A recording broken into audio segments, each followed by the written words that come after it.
Gary Lineker has insisted his criticism of England and Harry Kane at Euro 2024 have been fair, despite claims BBC staff have been left embarrassed and uncomfortable by his remarks.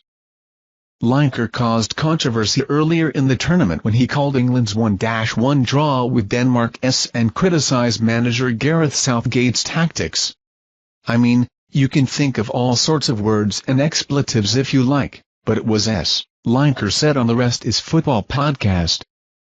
Was it tactically inept? They're just a little bit lost tactically. And that comes from the manager, I'm afraid. It really does. He's got to get England playing higher up the pitch, as a unit. Because at the moment they're not a unit. Are they not coached to play that?"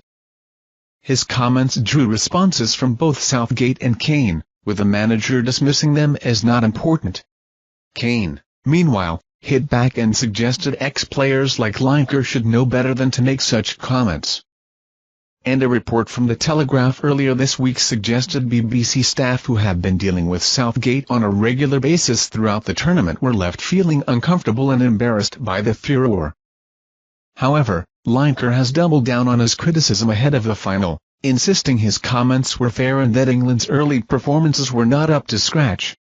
"Let's be honest about it, England are in the final despite not playing very well when the tournament started," he told BBC Sport. It feels like a lot has been made of the BBC's analysis of the team, and particularly Harry Kane, when that was happening, but all we did was say what we thought. We were critical of the first few performances, but everyone was. And even the England players and manager have said since then that there was something wrong in the group games, but they are over it now and they have been improving.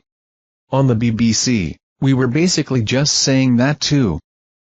There were never any personal attacks at all, on Harry or anyone else, because that is not our style, but we do have to be honest about what we see. I think Harry would be the first to agree that he was not at his best, but I feel like we have been fair on him and the team. The only time I have talked about him myself was from a tactical and technical point of view, speaking as a former striker, about how he does not really run in behind, so you have got to get other players to do that. If those players are not doing it either, England have got a really good alternative in Ollie Watkins, who plays an entirely different game to Harry even though they are both number 9s.